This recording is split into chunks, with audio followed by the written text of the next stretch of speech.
My next guest is no fan of Mr. Chavez, but he is still against lifting the ban. I'm talking with Florida Republican Congressman Connie Mack. I've seen him in person before. I didn't realize how young the congressman was. But, Congressman, what do you make of how a ban now stands to benefit someone who's not a fan of our country? Well, I would say this, Neil, that he's been benefiting way before the oil spill and the moratorium. Hugo Chavez has been benefiting from the United States purchasing oil from him from a long time. So in fact, he wouldn't cut his nose off to spite his face anyway. Well, you know, I don't think he would, because his economy, his country would collapse within days, maybe a month.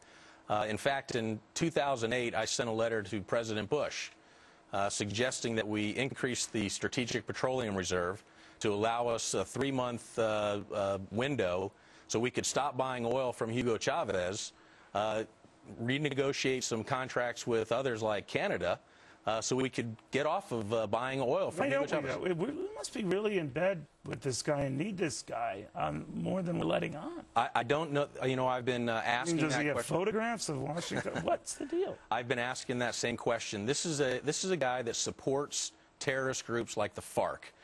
I don't understand why the United States government has not put Hugo Chavez on the state sponsor of terrorism list. He wants to destroy our way of life. And now we're enriching him with a moratorium from which he benefits. Well, I would say again, he's been enriched way before the moratorium. You're right about that. He's been at the trough in the United States for a long time. Do you mind me getting parochial Florida politics, Sure. sir? We just had the lieutenant governor on who left. Charlie Crist says he's going to support Marco Rubio.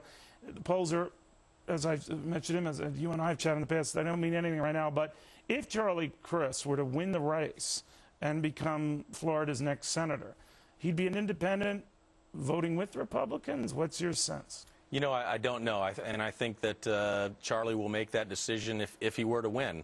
You know, my hope is that Republicans in this election year are going to come out strong, that they understand. I think the people of Florida, the people of this country understand that they have a choice. On one side, Republicans support the idea of freedom and the individual. Charlie Crist doesn't. On the other side, I think the Democrats support the idea that government knows best.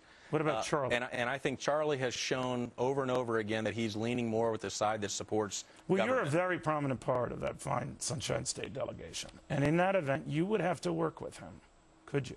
Absolutely. Charlie has been a friend and is a friend of mine. Well, he's not as much of a friend since he jumped party. We absolutely disagree on policy. He and I will fight it out on policy. That doesn't mean that we still can't be friends. All right. Congressman, thank you very much. Good seeing you. Thank you.